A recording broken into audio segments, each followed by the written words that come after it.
الحمد اللہ تعالیٰ اما بعد فاعوذ باللہ من الشیطان الرجیم بسم اللہ الرحمن الرحیم۔ محترم احبہ، السلام علیکم ورحمۃ اللہ وبرکاتہ۔ میں آپ کا میزبان محمد اختر حسین قادری آج آپ کے سامنے کورونا وائرس کے تعلق سے چند گزارشات لے کر حاضر ہوں۔ محترم احبہ، یہ ایک ایسی وبا ہے جس کے جد میں پوری دنیا ایک بار میں آ گئی ہے۔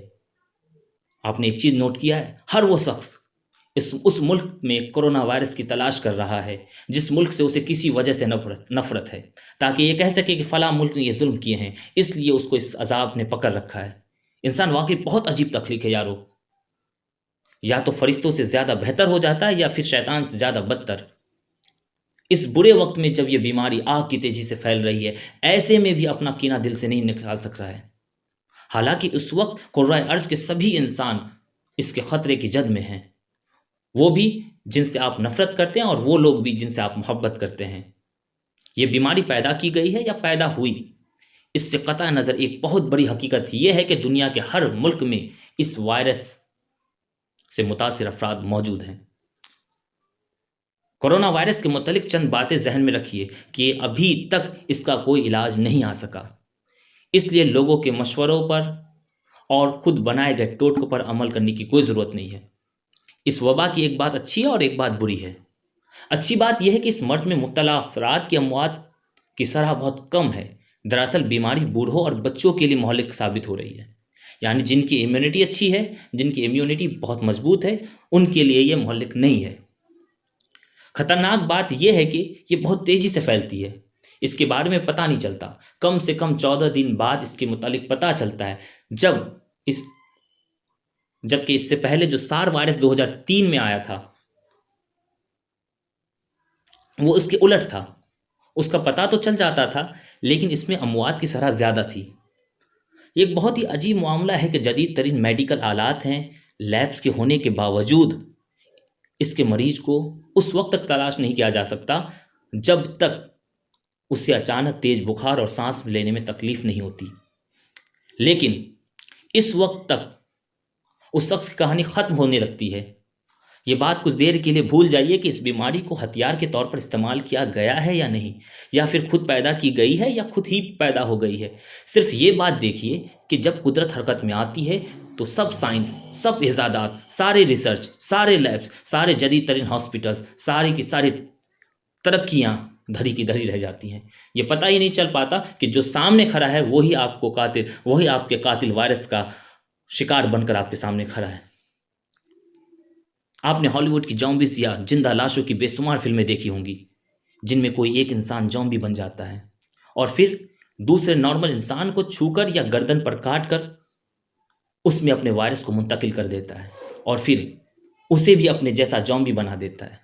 یہ سب زومبیز شہروں کا رخ کرتے ہیں اور پھر اسی طرح انسانوں کو کاٹ کاٹ کر پورے شہر کو زومبیز کا شہر بنا دیتے ہیں، اور جو نارمل انسان ہوتا ہے وہ زومبی سے پیچھا چھڑانے کے لیے کیمیکل ویپنز کا استعمال کرتے ہیں، لیکن ان کی طاقت، ان کی وحشی پن کے سامنے بے بس ہو جاتے ہیں۔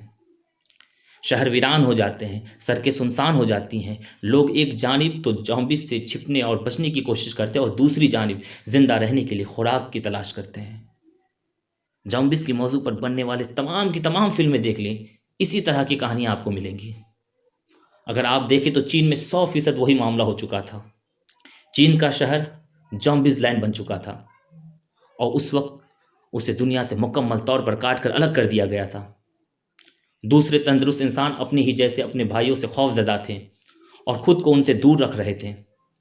اس شہر کے لوگ ایک تو اپنے جیسے انسانوں سے چھپ رہے تھے اور ساتھ ہی ساتھ زندہ رہنے کے لیے خوراک کی تلاش میں مارے مارے پھر رہے تھے، جبکہ دوسری جانب خبروں سے ہمیں یہ پتہ چلا کہ اس کے مریضوں کی تعداد میں تیزی سے اضافہ ہو رہا تھا۔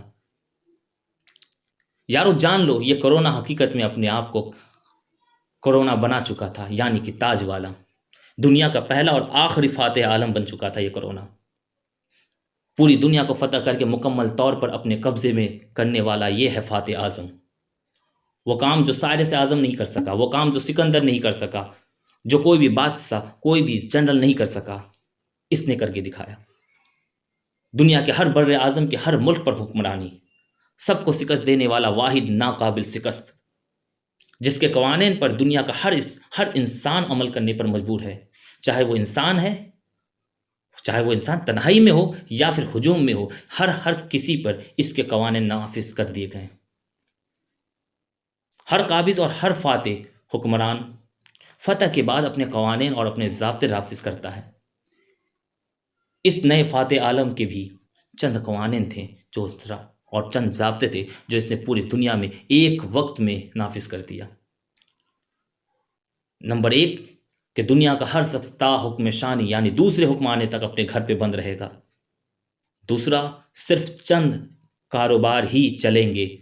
تیسرا، تمام عبادت گاہیں بند رہیں گی، عبادتیں گھروں پہ ہوں گی۔ تمام تعلیمی ادارے بند ہوں گے، اسکول کالجز سب بند رہیں گے۔ ہر شخص اپنے گھر میں بھی اپنے جان پہچان والے، اپنے محبین سے، اپنے رشتہ داروں سے 6 فٹ کی دوری بنائے رکھیں گے۔ ہر شخص 20-20 منٹ بعد ہاتھ دھویا کریں گے۔ کسی بھی جگہ 2 یا 2 سے زیادہ افراد ایک ساتھ کھڑے نہیں ہوں گے۔ دوستوں رشتہ داروں سے تا حکم شانی دوری بنائے رکھیں گے۔ یہ تمام قوانین، یہ تمام احکامات ایک ہی وقت میں پورے دنیا کے انسانوں پر لاگو کر دیا گیا۔ کرونا نے دنیا کو مکمل طور پر فتح کر لیا۔ کرونا نے ثابت کر دیا کہ ہاں، میں ہی تاج والا ہوں۔ بتا اے انسان، کیا ہے ایک کیڑے کے سامنے تیری اوقات؟ کیا ہے ہماری اوقات؟ ضرورت تھی یہاں پہ کہ ہم اپنی پناہ گاہوں کی طرف لوٹیں، استغفار کریں، رب سے خیر مانگے، مصطفیٰ کریم کے در پہ پہنچ جائیں، روضہ رسول پہ پہنچ جائیں، روضہ رسول کو اپنی پناہ گاہ جان کر اللہ سے خیر طلب کرتے ہیں۔ لیکن ہم نے اس کے الٹ کیا، طواف کعبہ کو روک دیا۔ طواف کعبہ کو نہیں روکنا چاہیے تھا۔ تم مر نہ جاتے اگر طواف جاری رہتا، تم کو موت نہیں آتی۔ یہ تو صرف آزمائش تھا، طواف کعبہ نہیں رکنا تھا۔ موت تو ویسے بھی برحق ہے، ایک دن سب کو آنی ہے۔ تم طواف نہ بھی کرو تو کیا، مرو گے نہیں؟ کیا ہوتا ایک جماعت جو نوجوانوں پر مشتمل ہوتی،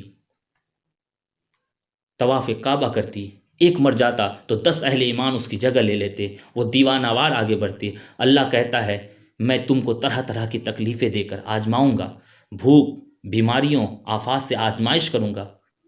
اللہ کی قسم تم مر نہ جاتے اگر اس آزمائش میں قبول کر لیتے۔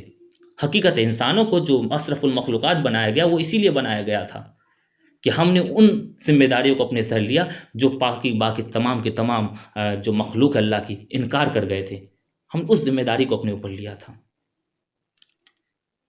تو اگرچہ آج ہم اس آزمائش میں کامیاب ہو جاتے، دنیا کو ایک پیغام جاتا ہے کہ ہم اہل ایمان ہیں، ہمارا رب سچا ہے، کیا ایک معمولی سی وبا، ایک معمولی سی بیماری کے خوف نے تم کو اللہ سے دور کر دیا؟ اور باتیں بناتے ہو، کہتے ہو اللہ ہم سے ناراض ہے، اس نے اپنے دروازے ہم پر بند کر لیے ہیں۔ خبردار رہو، یہ کفریہ جملہ ہے۔ اللہ کبھی دروازے بند نہیں کرتا۔ یہ تم ہو جو بہانہ بنا کر بیٹھ گئے۔ شیطان کی جیت ہو گئی کہ تمہارا اللہ تم کو نہیں بچا سکتا۔ تم مر نہ جاتے لیکن تم نے ثابت کر دیا کہ تمہارا ایمان انتہائی ناقص اور کمزور ہے۔ آج خانہ خدا پکار کر کہہ رہا ہے کہ کہاں ہے وہ جو اللہ کے نام پر معصوم بچوں کو بھی قربان کر دیا کرتے تھے؟ اس گھر کی بنیاد، جس گھر پہ تم نے طواف بند کر دیا، اس گھر کی بنیاد بھی بیٹے کی قربانی پر رکھی گئی تھی۔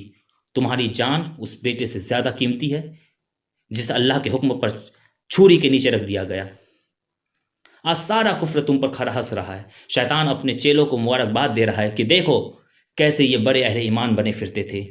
موت تو ویسے بھی نہ آتی، لیکن اگر طواف کے دوران موت آ بھی جاتی تو قیامت تک اہل ایمان مرتے رہتے، لیکن طواف کبھی نہیں رکنے دیتے۔ یہ بیماری مہلک نہیں ہے، اس سے زیادہ تو ہر روز ایک شہر میں روزانہ لوگ مر جاتے ہیں جتنے اب تک اس بیماری کے ہاتھوں مرے ہیں۔ اس لیے بار بار کہ طواف نہیں رکنا چاہیے تھا۔ تم مر نہ جاتے اگر طواف جاری رہتا۔ پیارو، وبا کوئی بھی ہو، جب اس طرح پھیلتی ہے تو وہ کسی سرحد تک محدود نہیں رہتی، نہ اسے دوسرے ملک جانے کے لیے ایک ویزا اور پاسپورٹ کی ضرورت ہوتی ہے۔ اس ایک طرح کا عذاب قرار دیا گیا ہے جو ہم انسانوں کی بدعمالیوں سے آتا ہے، چاہے اس کی وجہ کوئی سائنسی تجربہ ہو یا کوئی ہتھیار ہو، اس سے فرق نہیں پڑتا۔ جب یہ انسانوں کی زندگی کو نگلنے لگے تو عذاب بن جاتی ہے۔ کسی کے لیے بھی برا مانگنے سے صرف اللہ کے حضور جھک کر اپنے گناہوں کی بخشش طلب کیا کرے۔ کسی کے لیے عذاب نہ مانگے، آسانیاں مانگے۔ یہی ہمارے لیے بہتر ہے۔ زندگی کے جتنے سانس اللہ کی طرف سے ملے ہوئے ہیں ان کو غنیمت جان کر اپنی آخرت کی فکر کیجیے۔ اللہ کے ہاں توبہ کا دروازہ آخری سانس تک کھلا رہتا ہے۔ بار بار استغفار کیجیے اور کسی کے ساتھ بھی زیادتی سے گریز کیجیے۔ یاد رکھیں یہ ہالی ووڈ کی موویز نہیں ہیں کہ جس میں موت کے منہ میں جاتے کرداروں کو آپ باہر بیٹھ کر صرف دیکھیں گے، بلکہ اس مووی کے آپ خود بھی کردار ہیں۔ اور یہ مووی 3 یا 4 گھنٹے کی مووی نہیں ہے، یہ پوری فلم ایک زندگی ہے۔ گفتگو جاری ہے، اگلی نشست میں انشاءاللہ مزید گفتگو ہوگی۔ میری گزارشات آپ تک پہنچتے رہے اس کے لیے میرے چینل کو زیادہ سے زیادہ سبسکرائب کر لیں، زیادہ سے زیادہ شیئر کریں، لائک کریں۔ دے مجھے اجازت، والسلام علیکم ورحمۃ اللہ وبرکاتہ۔